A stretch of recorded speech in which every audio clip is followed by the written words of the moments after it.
স্বাভাবিক হচ্ছে রাজধানীর জনজীবন। রোববার সপ্তাহের প্রথম কর্মদিবসে 11 ঘন্টার কারফিউ শিথিলের মধ্যে কর্মব্যস্ত হয়ে উঠেছে নগরবাসী।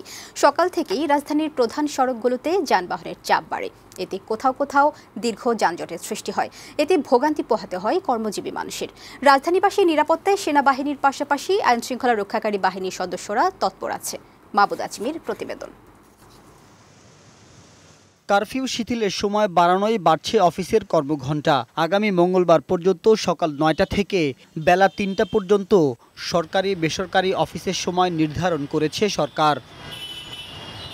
সপ্তাহের প্রথম কর্মদিবস রোববার সকাল থেকে অফিসগামী মানুষের ভিড় দেখা যায় ঢাকার সড়কে। পরিস্থিতি স্বাভাবিক হওয়ায় সড়কে যানবাহনের চাপও বেড়েছে। সাধারণ মানুষ অনেকটা ভয়হীন ও স্বাভাবিকভাবে চলাফেরা করতে পেরে স্বস্তি প্রকাশ করেন। কিছুটা স্বাভাবিক মনে হচ্ছে, আমরা ভালোভাবে আছি এবং ভালোভাবে যাচ্ছি। তবে রাজধানীর প্রধান সড়কগুলোতে গাড়ির চাপে তীব্র যানজট সৃষ্টি হয়। অনেক এলাকার সিগন্যালে দীর্ঘ সময় আটকে থাকতে দেখা যায় যানবাহনগুলোকে। ভোগান্তি ও কিছুটা ভয় থাকলেও পরিস্থিতি স্বাভাবিক হওয়ায় স্বস্তি প্রকাশ করেন নগরবাসী। পরিস্থিতি অনেক ভালো আছে আগের চাইতে। আর্মি নামছে, একটা সেফটি আছে আমাদের।